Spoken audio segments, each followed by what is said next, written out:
Entro fine mese il Friuli Venezia Giulia dovrebbe raggiungere il picco dei contagi che poi dovrebbero iniziare a ridursi. Sono le previsioni della task force regionale. Oggi superati tutti i parametri, i numeri sono da zona arancione.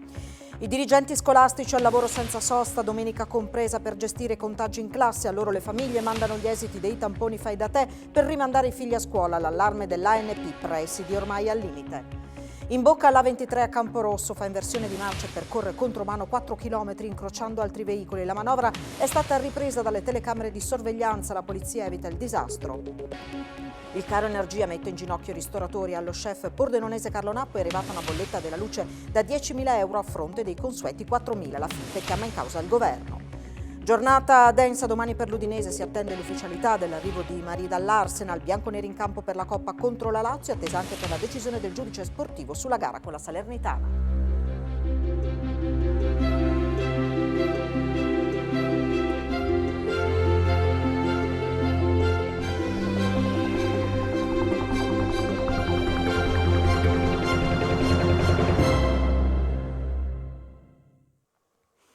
A tutti voi buonasera e ben trovati a questa edizione del telegiornale di Telefriuli. Questo mese di gennaio dovrebbe essere determinante per quanto riguarda l'evoluzione della pandemia e di questa quarta ondata del Covid. Entro fine mese dovrebbero iniziare a ridursi i contagi in Friuli Venezia Giulia dopo il raggiungimento del picco. Questo perlomeno è il quadro che emerge dall'analisi dei dati da parte della task force regionale guidata dal professor Fabio Barbone.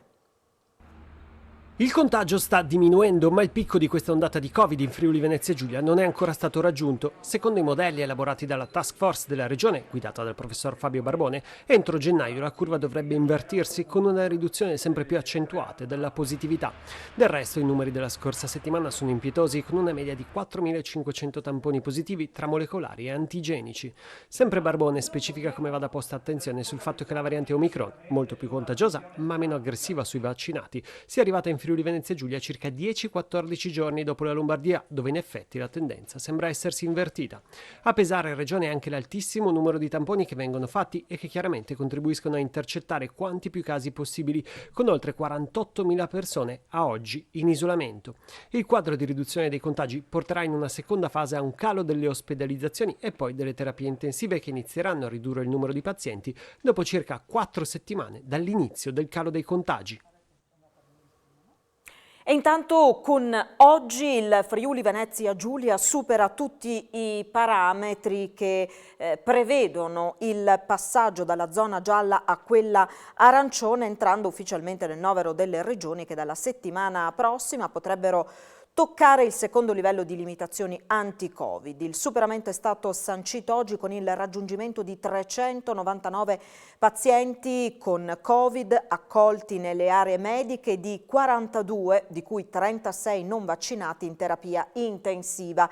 I nuovi positivi sono 1.757 a fronte di 5.589 tamponi molecolari e 7.242 test rapidi antigenici. Sono 10 decessi che si registrano nelle ultime 24 ore. Sono quasi 50.000 le persone in isolamento a casa perché positive al Covid, 65 invece i nuovi positivi nel sistema sanitario regionale. Ed è arrivata da parte dei presidenti delle regioni nelle ultime settimane la richiesta al governo di modificare i conteggi dei positivi, di rivedere il sistema dei colori delle regioni. Potrebbe arrivare nei prossimi giorni la decisione del governo dopo il confronto con il Comitato Tecnico Scientifico e le regioni, che già sono allineate e favorevoli ad un cambio di passo. Non una rivoluzione copernicana, visto che il sistema funziona, ma un nuovo modo di conteggiare i dati per stabilire i colori delle regioni. La trattativa è aperta e sta proseguendo in queste ore per arrivare a un nuovo meccanismo che stabilisca quali sono le limitazioni in un territorio sulla base dell'andamento reale del contagio. Andrea Costa, sottosegretario alla Salute, ha confermato che l'Italia Colori è stato indubbiamente un sistema utile e condiviso con le regioni ed è fondamentale continuare in questo percorso condiviso, ma anche sull'Italia Colori credo che una riflessione possa essere assolutamente fatta, perché è giusto, davanti finalmente ad un 90% di italiani vaccinati dare delle prospettive ai cittadini, concetti condivisi dal collega Pierpaolo Sileri. L'obiettivo duplice è quello di cancellare alcune fake news sui vaccini, ovvero che non funzionano perché il tasso di positivi non sarebbe diminuito, e poi di dividere i tipi di contagio, ovvero se uno è positivo ma in ospedale per un politrauma non può essere considerato un ricovero per Covid. Sul tema Ministero della Salute, Comitato Tecnico Scientifico, le regioni sono allineate e favorevoli a un cambiamento. Resta da capire i tempi di questo genere di intervento, anche se è verosimile che una decisione arrivi entro questa settimana, visto che alcune regioni potrebbero passare in arancione, dove in realtà cambierebbe poco per i vaccinati in terza dose, e alcune addirittura in rossa, dove le limitazioni sarebbero decisamente più elevate. E il presidente della regione Massimiliano Fedriga è stato oggetto di minacce di morte scritte sul muro esterno di un supermercato di Maiano. Fedriga, traditore della Lega e del Friuli, devi morire, è stato scritto da una mano ignota nella notte. Sulla vicenda stanno indagando i carabinieri e gli agenti della Digos della Questura. Solidarietà bipartisan è arrivata al presidente Fedriga già sotto scorta per delle minacce Novax che aveva ricevuto nelle scorse settimane. La nostra piena solidarietà al presidente Fedriga dopo la spregevole minaccia apparsa su un edificio di Maiano, ha commentato il capogruppo della Lega in Consiglio regionale Mauro Bordin. Ancora una volta ci troviamo di fronte ad un inquietante episodio di violenza e di intimidazione, ha detto Cristian Sergo del Movimento 5 Stelle. Condanniamo l'ennesimo atto violento ed intimidatorio nei confronti delle istituzioni, dice il capogruppo di Forza Italia Giuseppe Nicoli. Ed un uomo di 53 anni di Udine è stato denunciato dai carabinieri della radiomobile della compagnia del capoluogo friulano per interruzione di pubblico servizio, per aver creato una situazione di disturbo all'hub vaccinale della Fiera a Martignacco. Si è dilungato per quasi un'ora nella compilazione del consenso informato in base agli accordi stabiliti tra le forze dell'ordine, l'azienda sanitaria universitaria Friuli Centrale e la prefettura. Gli operatori sanitari hanno chiamato il 112. Si distrae per la neve, così ha raccontato, e percorre 4 chilometri in contromano lungo l'autostrada A23. Bloccato dalla polizia, il conducente è stato sanzionato, gli è stata revocata la patente. È successo nel Tarvisiano, la manovra è stata ripresa dalle telecamere di videosorveglianza. 4 chilometri in contromano in autostrada. È successo qualche giorno fa durante una fitta nevicata. Un automobilista italiano alla guida di una Fiat 500L ha imboccato la A23 all'altezza di Camporosso nel Tarvisiano in direzione sud. Poi ha invertito la marcia e ha percorso in contromano sulla corsia di sorpasso tutta la galleria spartiacque lunga quasi 2 chilometri, proseguendo poi contromano altri 2 chilometri. La manovra è stata ripresa dalle telecamere della sorveglianza di Autostrade SPA e il personale ha allertato la polizia stradale, intervenuta subito, riuscendo a evitare conseguenze gravi. L'uomo ha detto di essersi distratto, è stato multato con una pesante sanzione amministrativa pecuniaria e gli è stata anche revocata la patente. Da martedì non dava sue notizie, ma oggi è stata ritrovata dai carabinieri di Tarcento Anna, la 17enne fuggita da Porcia per amore. Era da amici e sta bene, a stringerla forte a sé mamma Gilda. Un'emozione enorme, ha detto, le preghiere a mio padre che oggi avrebbe compiuto gli anni sono servite. Fine di un incubo per la famiglia di Anna Marcuzzi, la 17enne di Porcia che non dava sue notizie da martedì scorso. La ragazza, che prima di allontanarsi da casa aveva scritto una lettera ai genitori, è stata ritrovata oggi a Magnano in Riviera dai carabinieri di Tarcento, che da giorni si erano messi sulle sue tracce. Alla base della sparizione una fuga d'amore. Anna è stata ospitata da alcuni amici, il che aveva insospettito la mamma di uno di questi. Il tutto ha portato al ritrovamento di oggi, grazie all'aiuto di tante persone, con un sospiro di sollievo di mamma Giada e il compagno Nico, papà Ivo e la sorella Lisa. Sì, oggi abbiamo riabbracciato Anna, siamo contenti e devo ringraziare le forze dell'ordine di Tarcento e tutte le persone che ci hanno aiutato anche per appendere i volantini, per cercarla. Una mamma soprattutto che ci ha aiutato tantissimo anche nel ritrovare la valigia e lo zaino di Anna, e da lì ci ha dato tante buone speranze. Anna si era isolata dal mondo, aveva staccato il telefono e ha chiesto scusa per aver generato tanta preoccupazione, ma a casa l'hanno subito perdonata. L'abbraccio è stato un'emozione, una grandissima emozione che dirlo a parole non si riesce, bisogna proprio viverlo in quel momento, perché in quei momenti la rabbia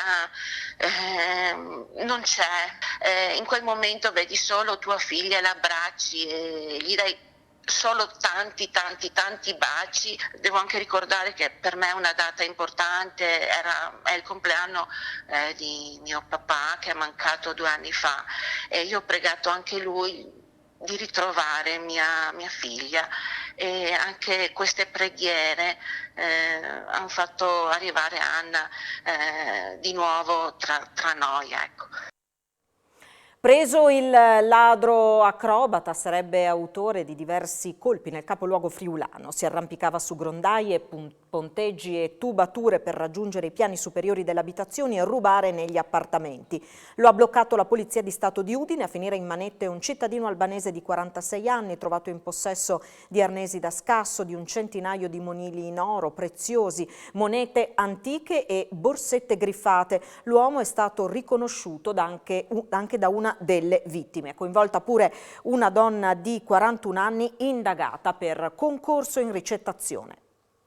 Avevano commesso furti al Tiare di Villesse in 2 abitazioni in provincia di Udine e il tribunale li ha condannati a quasi 10 anni di reclusione complessivi.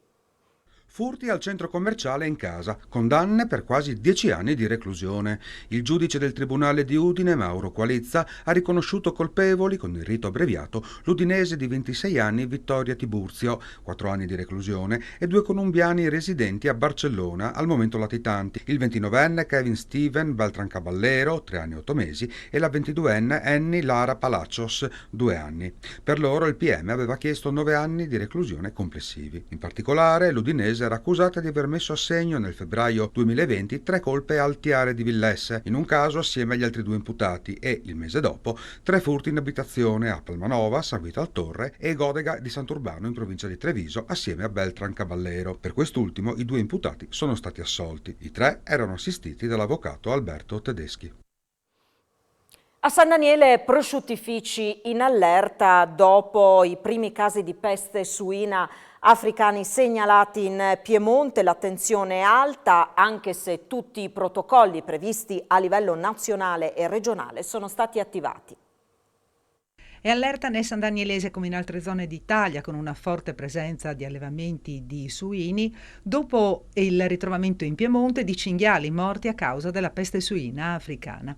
La malattia non si trasmette agli esseri umani, ma può generare un danno enorme sia agli allevatori che alle aziende di trasformazione, in particolare dei prosciuttifici, che si ritroverebbero a non poter esportare il loro prodotto. Abbiamo le aziende che sono per la maggior parte attivate all'export nei paesi terzi, quindi tutti i protocolli sanitari sono già stati attivati da risorgere dell'emergenza, quindi dal 7 di gennaio, quindi c'è allerta, siamo in collegamento diretto col Ministero della Salute italiano, stiamo dando gli aggiornamenti alle aziende, non abbiamo segnali di stop di prosciutti che erano in transito dall'Italia verso i paesi. Sapete che la prevalenza di questi trasporti viene via nave, quindi ci vogliono 3 settimane, 4 settimane perché la merce arrivi dall'Italia a quei paesi. Non abbiamo avuto ancora segregazione di prodotto, quindi non ci sono partite di prosciutti che ritornano indietro. La situazione in questo momento non si riflette sul mercato italiano e dell'Unione Europea, dove ci sono analoghe regolamentazioni e protocolli di controllo, e nemmeno sui mercati internazionali come Stati Uniti, Australia e Canada, dove vigono accordi specifici.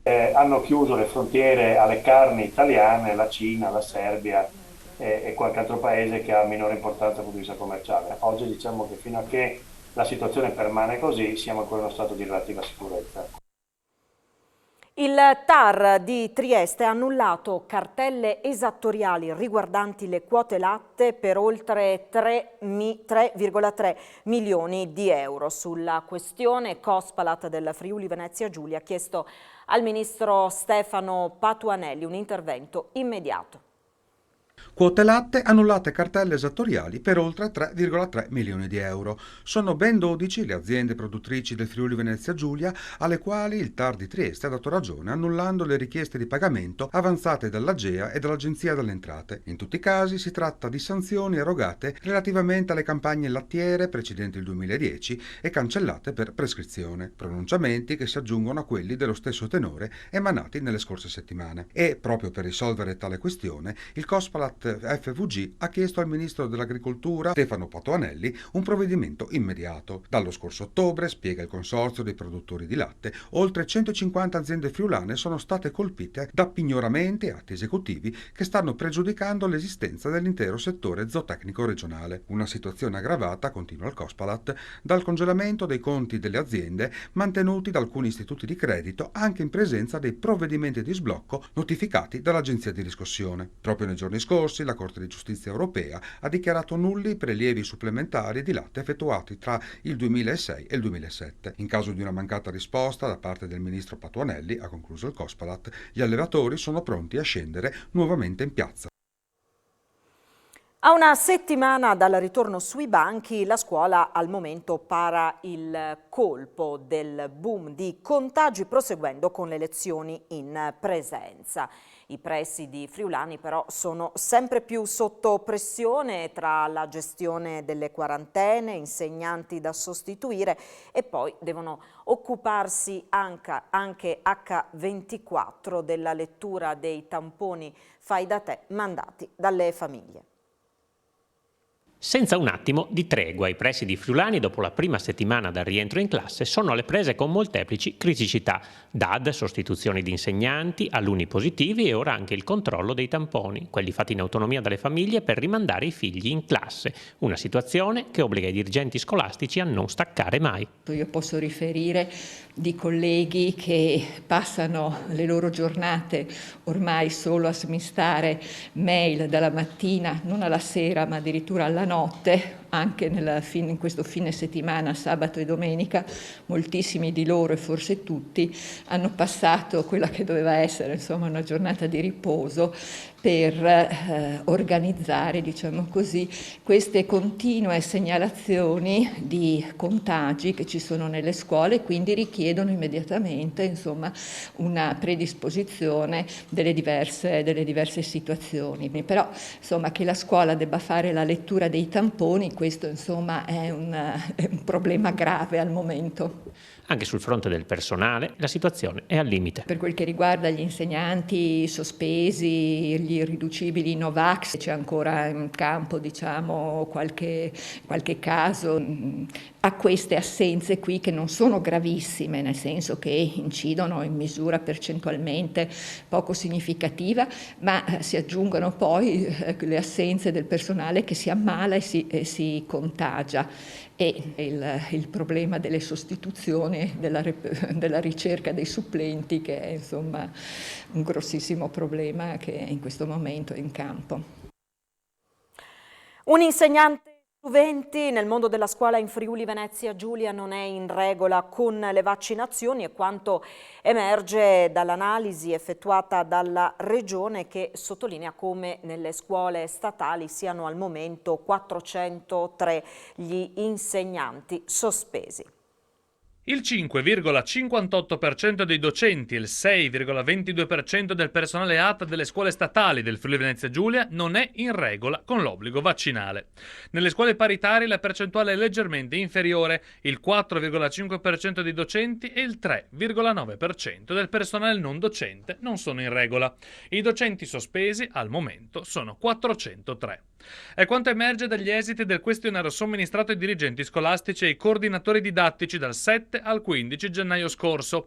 Sulla base della fotografia emersa, la Regione, in collaborazione con l'Ufficio Scolastico Regionale, individuerà eventuali ulteriori interventi di competenza per la gestione dell'emergenza.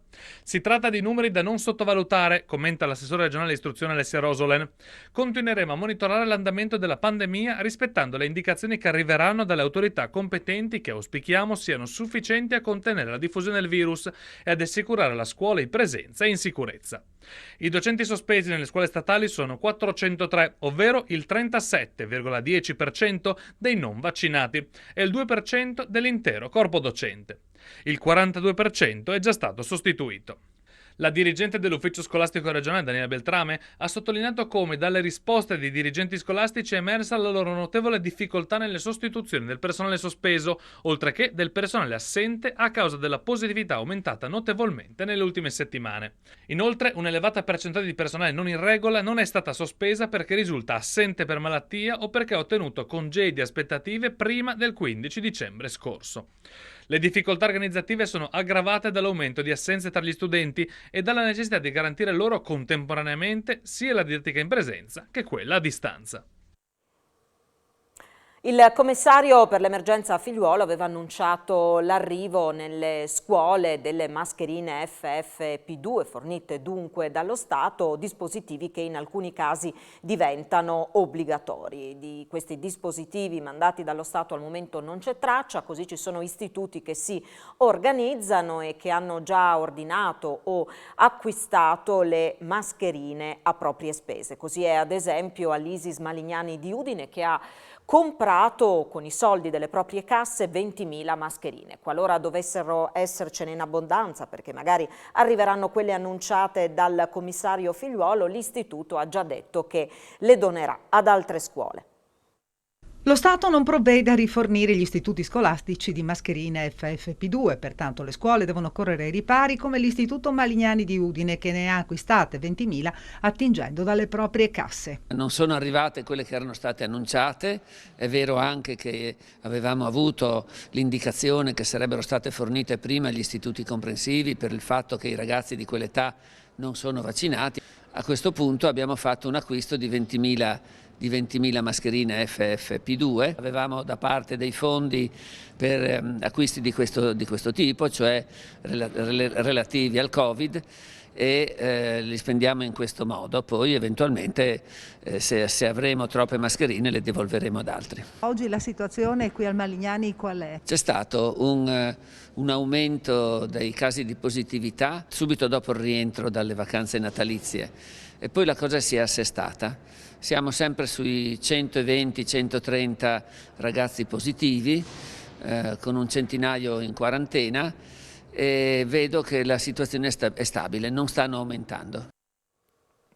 Oltre 350 milioni di euro di interventi ammessi a detrazione, di cui 247 riferiti a lavori già conclusi. Sono gli ultimi dati aggiornati da Enea sull'andamento del super bonus in Friuli Venezia Giulia. Ne dà notizia il deputato Luca Sut, capogruppo del Movimento 5 Stelle nella 10ª Commissione Attività Produttive della Camera. Sono 2.600, precisa, gli interventi al 31 dicembre 2021, 204 inerenti ai condomini, 1.675 le unifamiliari e 721 le unità indipendenti. Nell'ultima legge di bilancio, commenta Sut, abbiamo raggiunto il traguardo della proroga con uno scadenziario differenziato per tipologia d'edificio e con l'eliminazione della soglia dei 25.000 euro per quanto concerne le unifamiliari. Oggi possiamo collocare in un orizzonte più ampio la misura, grazie a cui possiamo incamminarci nella strada dell'efficientamento energetico dei nostri immobili, coerentemente al senso di responsabilità verso la crisi ambientale che stiamo vivendo, oltre che alla direzione impressa dall'Europa alle politiche energetiche degli Stati, conclude Luca Sut. Un fondo francese ha acquistato per 1,1 miliardi di euro la maggioranza della friulana Biofarma. Per l'azienda di Mereto di Tomba si aprono nuove prospettive internazionali. La famiglia fondatrice Scarpa manterrà il 30% del gruppo. Il fondo francese di private equity Ardian acquisisce da Whitebridge Investments la maggioranza di Biofarma Group, azienda di Mereto di Tomba attiva nell'ambito dello sviluppo, produzione e confezionamento di integratori alimentari, dispositivi medici e cosmetici. Resta in Friuli il quartier generale del gruppo, per il quale si aprono nuove prospettive di sviluppo anche in termini occupazionali.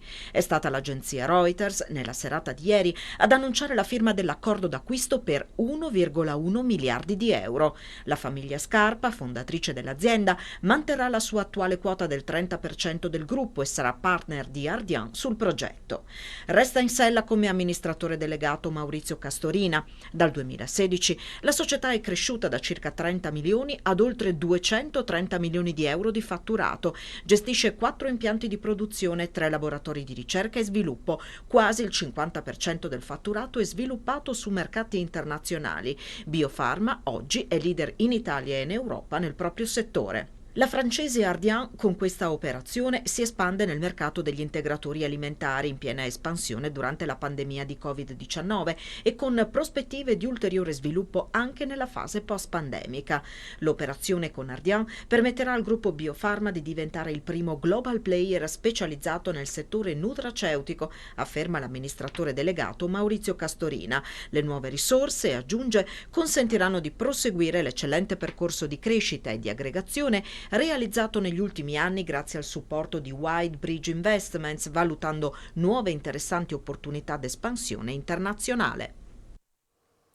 Molestie sessuali e situazioni sessiste sul posto di lavoro. Lo sportello antimobbing di Udine ha per la prima volta rilevato e denunciato alcuni casi agli organi competenti. Il fenomeno si affianca al mobbing, per il quale le segnalazioni sono aumentate nel 2021 del 50% rispetto all'anno precedente. A Udine nel 2021 i casi di mobbing sono aumentati del 50% rispetto all'anno precedente, passando da 108 a 152, dei quali 112 sono donne e 40 uomini. Si sentono mobbizzati soprattutto i lavoratori del settore privato, 107 contro i 45 del pubblico. La fascia d'età più colpita è degli over 50, che conta 66 persone, 47 delle quali sono donne e 19 uomini. Complessivamente il team dello sportello antimobbing di Udine ha effettuato 412 consulenze contro le 342 dell'anno precedente. È una persona che fatica ad arrivare a noi, cioè nel senso che non riesce a rendersi conto che vive una situazione di disagio e magari arriva anche tardi rispetto alle necessarie strategie di difesa. Il punto d'ascolto, progetto finanziato dalla Regione che offre consulenze gratuite che spaziano dal supporto legale a quello psicologico del medico del lavoro per affrontare il disagio lavorativo e ricevere strategie di difesa con l'obiettivo di sostegno per superare le difficoltà lavorative, nel 2021 ha raccolto anche segnalazioni di molestie sessuali e situazioni sessiste. Donne e anche uomini che hanno subito battute sessiste, provocazioni, fino a delle vere e proprie proposte, e aggiungere anche a altri eventi spiacevoli come palpeggiamenti, eccetera. Il caro energia mette in ginocchio i ristoratori. Allo chef pordenonese Carlo Nappo è arrivata una bolletta della luce da oltre 10.000 euro a fronte dei consueti 4.000. Lui, assieme alla categoria, è pronto a dare battaglia chiedendo aiuti veri da parte del governo. Noi pagavamo prima, un esempio di un'attività come può essere la Catina, come il Podere dell'Angelo, la gastronomia, che ha insomma, catene, quei 12, 13, 15 addetti di solito, pagavamo sui 4.500 euro, adesso è raddoppiata, quindi andiamo a pagare dai 9 ai 10.000 euro al mese, quindi la stessa cosa vale per il gas, da 3.000 a 6.000. È decisamente salato il conto per lo chef Carlo Nappo e i suoi soci, ma questo è solo un esempio degli aumenti vertiginosi di gas e luce che stanno mettendo in ginocchio moltissime attività, non solo del mondo della ristorazione. Bollette alla mano, gli aiuti sbandierati dal governo non si sono ancora visti. È iniziato a 8.500 euro a ottobre contro i 4.000 di settembre, è iniziato con novembre 9.000 euro e con dicembre 10.000 euro, quindi quando hanno fatto qualcosa, che hanno detto che hanno fatto qualcosa, noi non lo abbiamo visto. La situazione rischia così di dare avvio a una cascata di conseguenze catastrofiche per l'economia e i commercianti sono pronti a dare battaglia. Noi a livello di FIPE facciamo tantissimo, nel senso che proponiamo tutti i giorni quelli che sono le problematiche, no? Perché le viviamo in prima persona. E devo dire che ci ascoltano. Il problema è che veniamo ascoltati, ma poi nei fatti non viene messo in pratica nulla. Più di non guadagnare noi imprenditori e di cercare la cassa integrazione non c'è, quindi nel senso che ad oggi i dipendenti che ci sono a casa, sono sospesi perché non si sa ancora nulla, quindi quello che chiediamo è un maggior approccio, un governo che dia delle risposte. Oggettivamente di parlare del Presidente della Repubblica a noi poco importa. Qui stiamo parlando che forse nei prossimi 7 anni quante aziende moriranno, quindi concentriamoci sui problemi reali del Paese. Oche e anatre affollano le vecchie valli da pesca della riserva naturale regionale Valle Canalnovo di Marano Lagunare, in parte ghiacciate. Le basse temperature di gennaio non creano alcun problema alla fauna, che si rifugia nell'oasi in attesa dell'arrivo della nuova stagione migratoria. Ovviamente la laguna d'inverno in alcune sue parti marginali si presenta gelata. Sinceramente all'ecosistema può fare anche bene, gli uccelli non hanno nessun problema. Adesso le riserve, la laguna è molto popolata dagli uccelli che dal nord-est Europa vengono qua. Se uno fa il giro in questi giorni qua vede moltissimi uccelli che riposano nel ghiaccio e poi si muovono alla ricerca di cibo nelle zone adatte. Quando si abbassa la marea, per esempio, moltissimi uccelli dalla valle, dalla riserva, si spostano nelle zone lagunari per alimentarsi. E poi, fra un po', se ne torneranno via e torneranno verso il nord Europa dove andranno a nidificare. Nelle zone più profondi, a riparo dal ghiaccio, il pesce sverna e se ne sta tranquillo. Il ghiaccio non gli dà problemi se non vengono delle gelate, ripeto, notevoli come l'85. Noi ci fermiamo qui, tra pochissimo l'informazione sportiva, al centro la giornata importante che attende l'Udinese domani, tra novità di mercato, la partita di Coppa contro la Lazio e poi anche la decisione del giudice sportivo sulla gara contro la Salernitana. E dopo l'informazione sportiva le previsioni del tempo a cura di Antonino Renda. Grazie per averci seguito, buon proseguimento di serata, arrivederci.